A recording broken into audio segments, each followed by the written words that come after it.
I have two different designs for possible monograms, and I'm going to make a decision for which to construct. I am looking at this, and I love a lot of things about those letter forms, but I'm also noticing that the design basically only is intersecting with two planes. I mean, it's a little bit at these corners, but it leaves two sides wide open with no intersection, and I think that's going to be less interesting for where we're headed, and I'm telling you that as well, that if you have a choice of something that has intersections, connections at all four edges, or go with that one.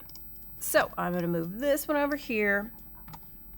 I'm going to do an option click and drag and just have an extra that has not been distorted over here. Next, we're going to do View, Show Grid. I'm going to Command plus and get a little bit closer here. We're going to select the image, and we're going over here to Properties, and we're going to change the opacity. Opaque means no light passes through. But if we lower the opacity, it becomes translucent, meaning light does pass through, and we can see the grid underneath. So I'm making it translucent. Now, we're going to scale it down, and we're going to have it that these dots of the dot grid are going to align with some of these. Make sure to hold Shift while you are scaling down. I'm just going to scale it a little bit more here, and then I'll get closer. Now, there are darker lines in the grid and lighter. We're going to make these dots align with the darker. So I'm going to hold Shift and scale this down. I'm getting there, and it's like that.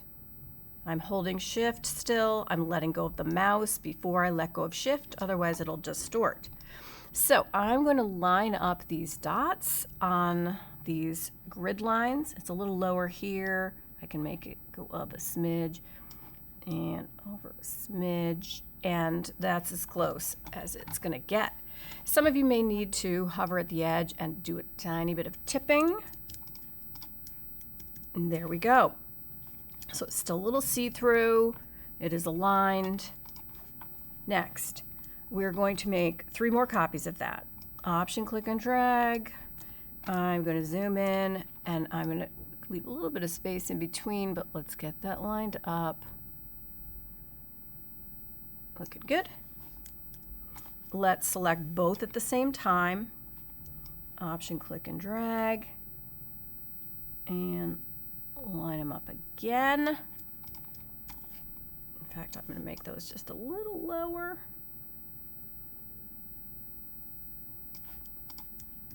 Okay, so I have now my 4.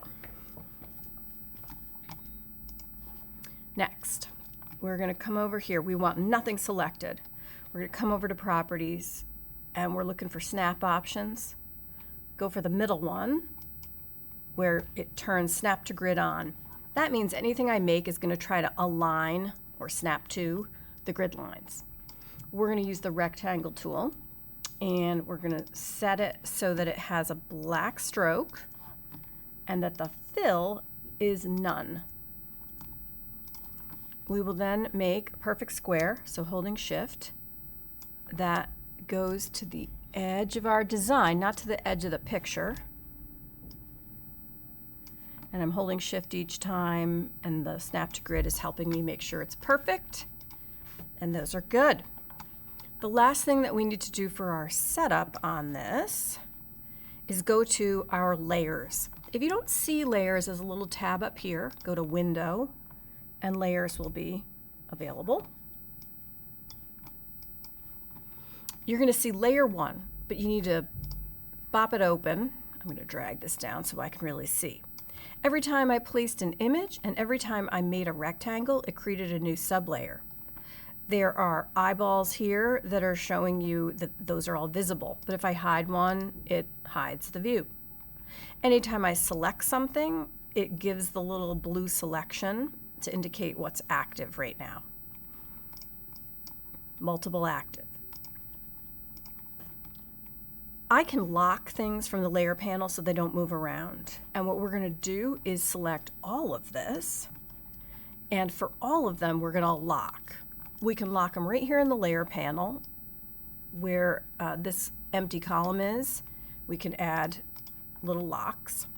And now they're not selectable and they're not going to move around. Move on to the next video.